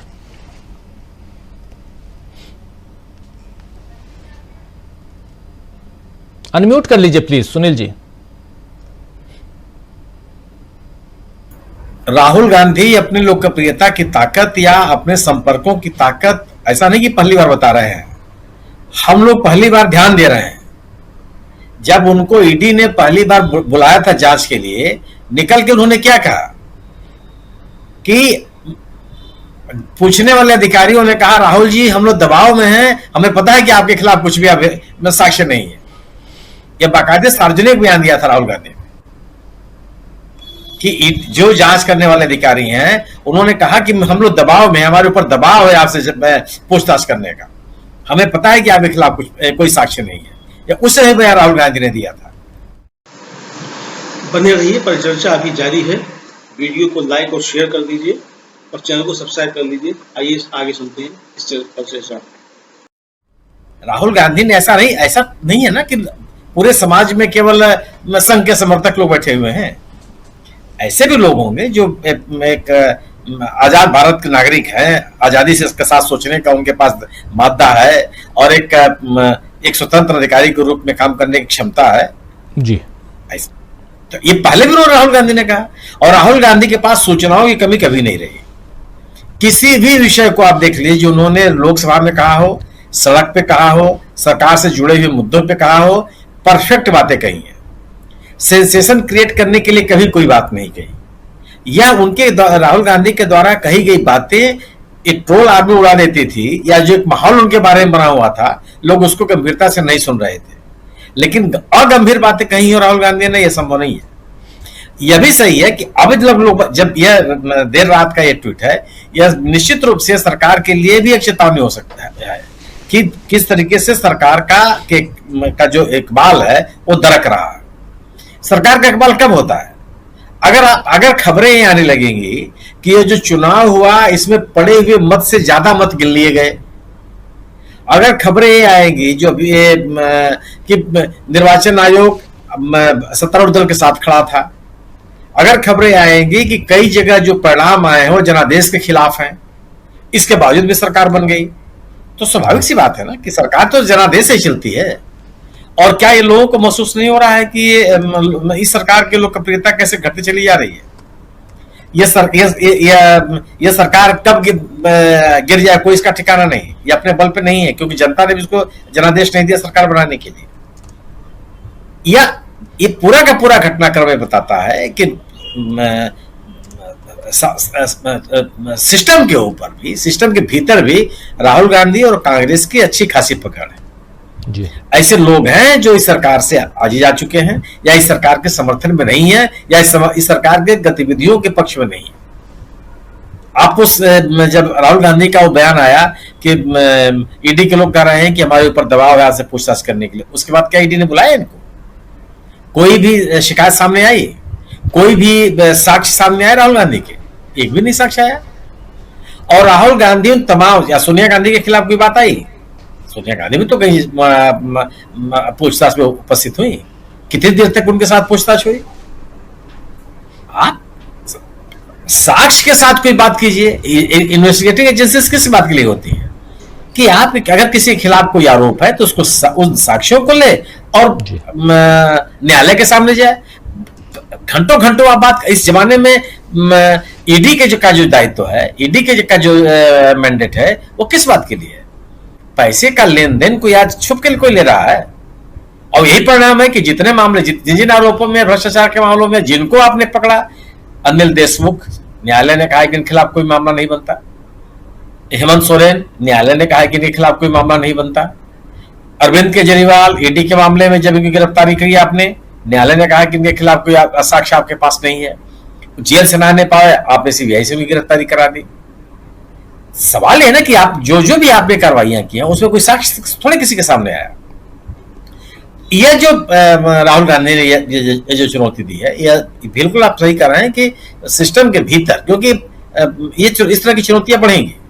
और सही है कि अगर आप अपने राजनीतिक विरोधियों से राजनीतिक तरीके से नहीं निपटने का प्रयास करेंगे तो तंत्र आपका साथ लंबे समय तक नहीं दे सकता, संभव नहीं है। अगर विरोधी, अगर आपके प्रतिद्वंदी आपसे मजबूत हो रहे हैं, जनता के बीच में उनकी लोकप्रियता बढ़ रही है, तो तंत्र के बीच में भी आपके पकड़ कमजोर होती चली जाएगी।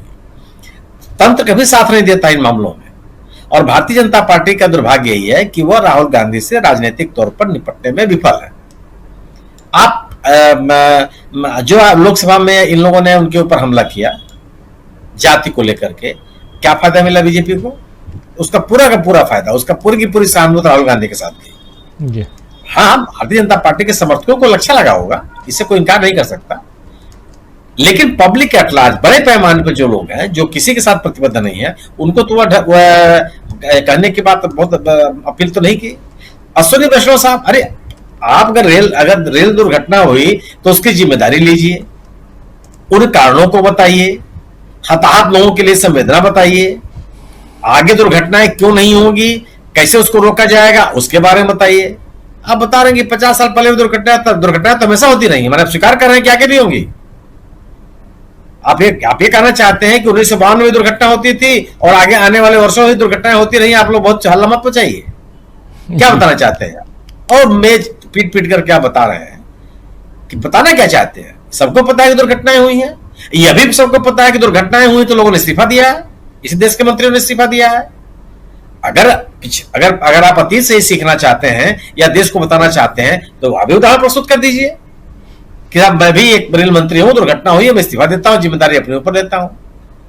ये जो उछल कूद की राजनीति है, अगंभीर तरीके की राजनीति है, वह दिन प्रतिदिन राहुल गांधी को मजबूत करती जाएगी।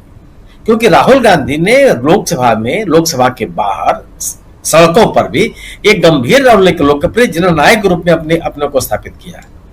उन लोगों के साथ संवेदनाओं के साथ जोड़ने की कोशिश कर रहे हैं।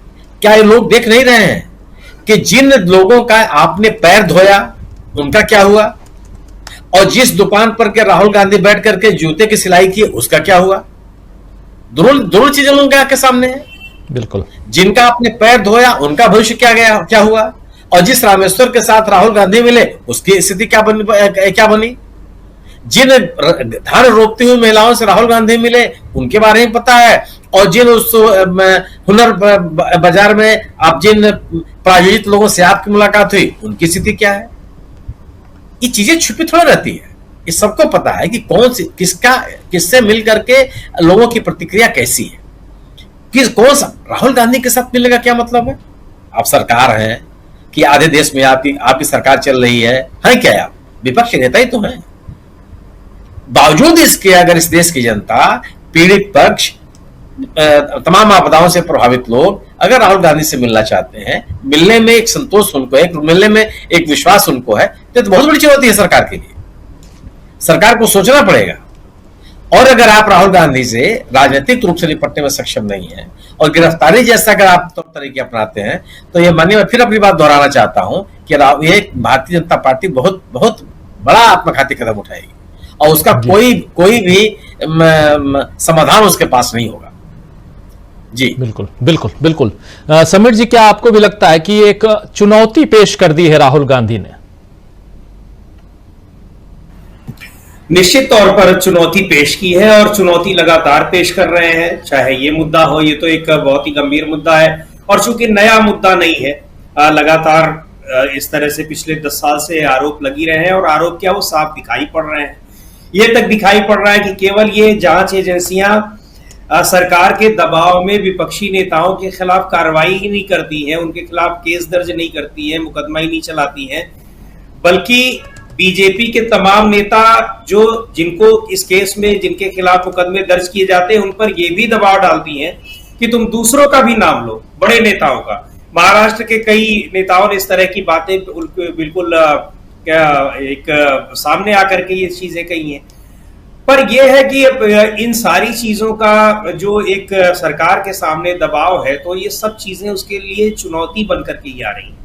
और जैसा पहले भी मैंने कहा कि ये इन सब चीजों में अब बीजेपी वैसे ही उलझती चली जा रही है जैसे किसी समय वो अपनी सारी चीजों में, जब वो शुरुआती दौर में लोगों को तमाम सब्ज़बाग दिखा करके सत्ता में आए और 10 साल तक काम उस तरह से करते रहे, तो जैसे वो विपक्ष को घेरते थे कि कोई किसी चीज में उन्होंने इमोशनली जोड़ लिया, बैकवर्ड, अब मैं पिछड़ी जाति का हूं इसलिए मेरे ऊपर अब लोग हमला करते हैं, इस तरह की तमाम बातें। पर आज स्थिति ये है, और आज ही नहीं, ये पिछले हम लोग लगातार 2-3 साल से ये देख रहे हैं कि अपने तमाम जाल में खुद उलझते चले जाते हैं। आपको याद होगा कर्नाटक चुनाव के समय उन्होंने बजरंग दल से बजरंग बली हनुमान जी को कैसे जोड़ दिया, क्या उसका नतीजा रहा। उसके अलावा लोकसभा चुनाव में किस तरह से जो ये मुद्दे थे, जो कांग्रेस पार्टी का जो घोषणा पत्र था उसको लेकर के किस तरह से उन्होंने एक कैंपेन, निगेटिव कैंपेन चलाया, उसका क्या असर हुआ। तो ये सारी चीजें पिछले 2-3 साल से लगातार ऐसी हो रही हैं कि अब अपने बुने जाल में खुद ये फंसते हुए चले जा रहे हैं, लेकिन एहसास नहीं हो रहा है। अभी पिछले 10 दिनों का अगर हम पार्लियामेंट में जो चीजें हो रही हैं उसी को अगर हम देखें कि बजट पर जो 2 राज्यों के साथ नाइंसाफी की, जिसको विपक्ष ने कुर्सी बचाओ बजट बताया, उसमें ये घिरे ही थे। उसके बाद ये जाति का मुद्दा अनुराग ठाकुर लाए, जिसको प्रधानमंत्री जी ने खुद ट्वीट करके उसको मसला बना दिया और खुद भी उस जाल में उलझ गए। तीसरा अब ये है कि जो राहुल गांधी ये कह रहे हैं कि ईडी और सीबीआई अब उनके पीछे भी लग गई है, क्योंकि उन्होंने संसद में बजट को लेकर के जो चक्रव्यूह का भाषण दिया। तो ये सारी चीजें चुनौती बनकर के तो इनके सामने आ ही रही है, वो भी उस स्थिति में जबकि पिछली जो 2 कार्यकाल रहा उसकी तुलना में आज आपकी स्थिति हर तरह से कमजोर है। आपके पास अपने सांसद कम है, आपके पास सहयोगी सांसद कम है, सहयोगी पार्टियां कम है, उनका दबाव है, और पार्टी के भीतर पहली बार इस तरह से आमने सामने की लड़ाई, जो आपको सीधे आंख दिखाया जा रहा हो और आंख ही न दिखाया जा रहा हो। अब तो स्थिति यह है कि आपके नेता, आपके पार्टी के जो बहुत आपसे जूनियर नेता हैं, वो आपको पब्लिकली नमस्कार तक नहीं करते हैं। एक समय था, हम लोग कुछ साल पहले हमने वो तस्वीर वायरल होते देखी थी कि आडवाणी जी हाथ जोड़कर खड़े हैं और मोदी जी बिना देखे उनको निकल जा रहे हैं। 2-3 दिन पहले की तस्वीर आई कि मोदी जी निकल जा रहे हैं और योगी जी उनकी तरफ देख तक नहीं रहे हैं। सारे लोग हाथ जोड़ करके खड़े, और वहीं उन्होंने राजनाथ सिंह जी को हाथ जोड़ करके नमस्कार किया। तो ये सारी स्थितियां पिछले 20-22 साल से जो व्यक्ति बहुमत की सरकारों को लीड कर रहा हो उसके लिए तो अपने आप ही बहुत बड़ी चुनौती। तो और राहुल गांधी उनमें लगातार जिस तरह से उनको पब्लिक के बीच जा रहे हैं, जिस तरह से उनको पब्लिक में एक एक्सेप्टेंस मिल रही है, चुनावी नतीजों ने भी ये लगातार बताया है, तो उसको लेकर के जाहिर सी बात है कि एक चुनौती उनके सामने खड़ी ही है, जिस राहुल गांधी को अभी तक लगातार डिफेम करते रहे, यहां तक कि अब भी राहुल गांधी को संसद में बाल बुद्धि बता रहे हैं। अब राहुल गांधी के भाषणों को सुन लीजिए और मोदी जी के भाषणों को पता लग जाएगा कि बाल बुद्धि कौन है और बुजुर्ग बुद्धि कौन सी। बिल्कुल बिल्कुल, आप सही कह रहे हैं। तो क्या यहाँ राहुल गांधी ने एक दूसरे दांव, सियासत में दांव पेच तो चलता रहता है, तो क्या एक दूसरा दांव इस ट्वीट के जरिए खेल दिया है जिसमें नरेंद्र मोदी को और एक पटखनी देने की कोशिश है, ऐसे देखा जाए अनिल सिन्हा साहब? देखिए, ये ऐसे नहीं हुआ है। इसका ये एक अल्टरनेटिव पावर सेंटर बन गया है, जो सुनील जी ने कहा। तंत्र आपका तभी तक साथ देता है जब तक आपको उनको लगता है कि साथ देता है ज्यादातर डर से। उसको जब तक लगता है कि आप उनको इसी तरह से प्रोटेक्ट करते रहेंगे और जो भी करवाना है करवा लीजिए, वो कुछ है। लेकिन जब तंत्र में ये पता चल जाता है कि अल्टर कुछ आहट उनको दिखाई देने लगती है, मतलब सुनाई देने लगती है कि कुछ बदलने का चांसेस है, तो उसके बाद वो बदलते हैं। दूसरा ये है कि अभी भी जो भारतीय नौकरशाही है, जो सिस्टम है, वो पूरी तरह से उनके कब्जे में नहीं आया है। ऐसा नहीं हुआ कि सब शाखा से निकल करके सीधे चला गया है वहां। वो कुछ लोग हैं, कुछ लोग ऐसे हैं जो जाने लगे हैं, जिनको इजाजत अभी दे भी दी उन्होंने कि आप जाइए, तो वो राजनीतिक संगठन नहीं है। तो ये जो आना जाना है, वो हमको लगता है कि पूरी ब्यूरोक्रेसी ऐसा नहीं करती है। उनको ये जब लगने लगा कि नहीं, एक अल्टरनेटिव पावर सेंटर है, तो वो उसको रिस्पॉन्ड करने लगे। और ये अल्टरनेटिव पावर सेंटर उनको का जो मतलब परसेप्शन बना है, वो लोगों ने बनाया है। वो जो लोकप्रियता बनी है उसके कारण है। अब देखिए, सच में कहा, लोग जा रहे हैं, सरकार के पास जाना चाहिए लेकिन जा रहे हैं राहुल गांधी के पास, किसान जा रहे हैं, बाकी जा रहे हैं। इसका अर्थ है कि उनका कि यही न्याय मिलेगा। और उन्होंने एक तरह से सत्ता, मतलब उनको सौंप दिया है, जो कमान जिसको कहते हैं कि देश जो है अब आपके नेतृत्व में चलेगा। ये एक इनडायरेक्ट ये है, मतलब इस तरह का एक तरह का समझिए संकेत है। और ये लोग इस तरह का देना चाहते हैं संदेश अपने व्यवहार के जरिए। ये एक बहुत बड़ी घटना है। जब पॉपुलर एक्सेप्टेंस आप गया और लोगों ने आपको मान लिया कि आप ही हैं देश के बारे में सोचने वाले, आप ही चिंता करने वाले हैं, तब आप अथॉरिटी में हैं या नहीं उसका कोई अर्थ नहीं होता है। जैसे गांधी जी थे, तो अंग्रेजों की सरकार चल रही थी, उसके बाद भी सबको पता था कि देश का नेतृत्व जो है वो उनके हाथ में है। अब उसके बाद चाह करके भी वो लगे रहते थे, उनके खिलाफ सब कुछ किया, उनको जेल में डाला, क्या क्या, वो कहने की बात नहीं है। तो वो वही प्रक्रिया अभी दिखाई दे रही है कि जनता जो है उनको स्वीकार कर लिया है लोगों ने उनको। और दिक्कत ये है कि मेरा जो अंदाजा है, जो कहा भी लोगों ने, कि बीजेपी डिवाइडेड है। बीजेपी अब ये जो तरीका इनका है, उसके बीजेपी में ही लोग, मतलब वो जो लड़ रहे हैं, आदित्यनाथ जो फाइट कर रहे हैं, वो तो जो पॉलिटिकल कल्चर इन्होंने बनाया है उसी की उपज है। वो कोई अलग, मतलब किसी अच्छी चीजों के लिए नहीं लड़ रहे हैं। लेकिन बाकी लोग जो बीजेपी में है, उनको जो जिनका डेमोक्रेटिक ये में परिवेश में परवरिश इनकी हुई है, उनको ऐसा लगने लगा है कि ये चलेगा, इसमें पार्टी डूब जाएगी, बाद में बहुत दिक्कत होगी।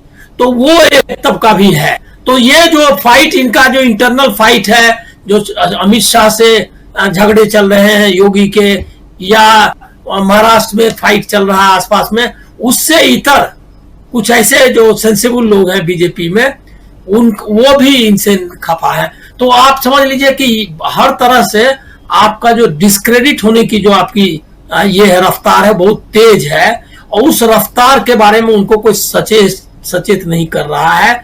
और जो उनका थिंक टैंक वगैरह है जिससे लगता है क्या कि वो दिवालियापन, उन्होंने कहा ना कि वो सोच ही नहीं पाते हैं, इमेजिनेशन चला गया उनका। ये बहुत इंपॉर्टेंट चीज है, वो उसको रिगेन करना अब उनके लिए संभव नहीं है, क्योंकि जो आप अपना पर्सनैलिटी स्ट्रक्चर बना लेते हैं, आप चाहते हैं कि वही आपका मतलब वही इमेज रहे और उसी में आपको विश्वास होने लगता है, तो बदलना उनके लिए संभव नहीं, को बदलने में विश्वास करते नहीं है। तो राहुल गांधी ने एक चुनौती ही नहीं पेश की है, ये करीब करीब साबित कर दिया है कि अब जो है अल्टरनेटिव पावर सेंटर है, ज्यादा देर किए बिना अगर उसको स्वीकार करते हैं तो उनका ज्यादा लॉन्जिविटी सरकार की भी रहेगी, अधिक समय तक टिके रह सकते हैं, नहीं तो और तेजी से उनका पराभव होगा। जी बिल्कुल बिल्कुल। क्लोजिंग कमेंट के लिए आना चाहता हूं अमलेंदु जी, जल्दी से। बहुत कुछ हम लोग बातें कर लिए, उसके दोनों पक्ष को समझने की कोशिश हम कर रहे थे।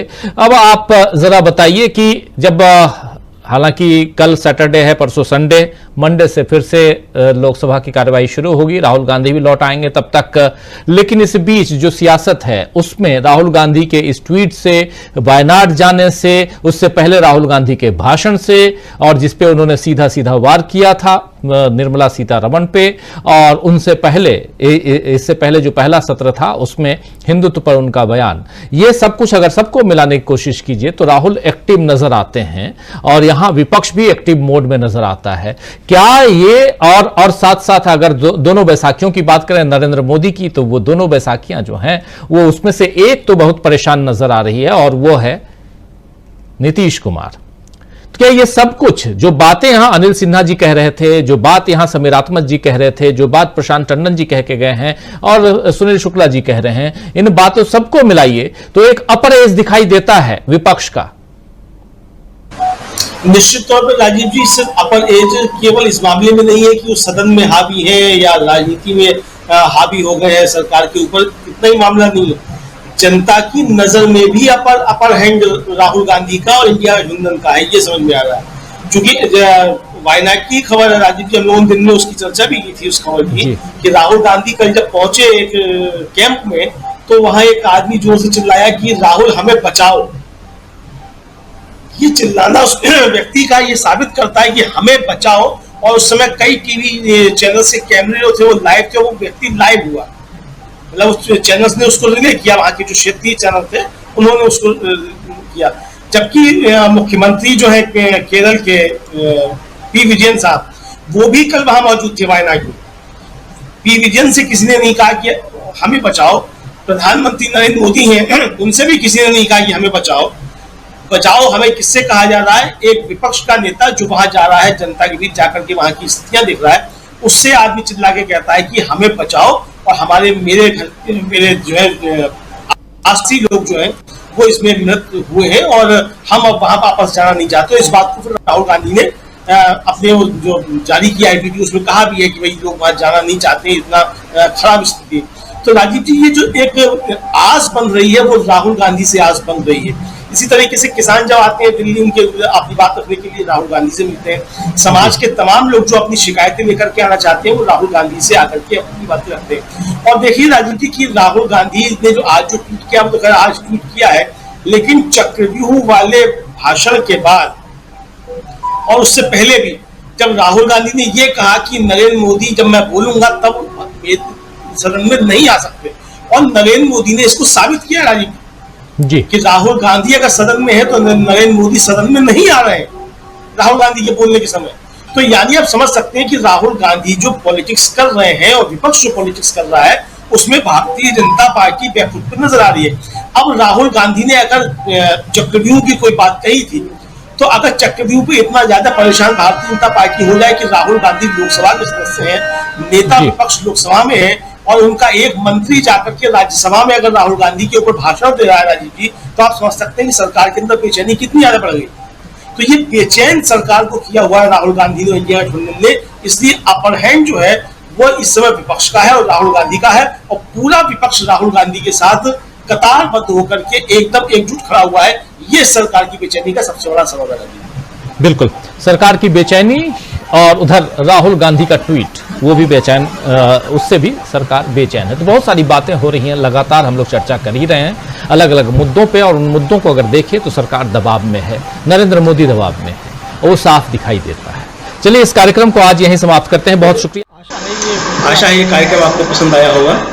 इस वीडियो को ज्यादा से ज्यादा शेयर करें, लाइक करें और कमेंट करके बताएं आपकी राय क्या है। और अगर आपने हमारा यूट्यूब चैनल अभी तक सब्सक्राइब नहीं किया है तो तुरंत इसको सब्सक्राइब कर लीजिए और बेल आइकन भी दबा दीजिएगा ताकि अगली जब वीडियो अपलोड हो तो आपके पास इसका नोटिफिकेशन पहुंच सके। और अगर आपने हमारा फेसबुक पेज फॉलो नहीं किया है, फेसबुक पेज को भी फॉलो करें। धन्यवाद।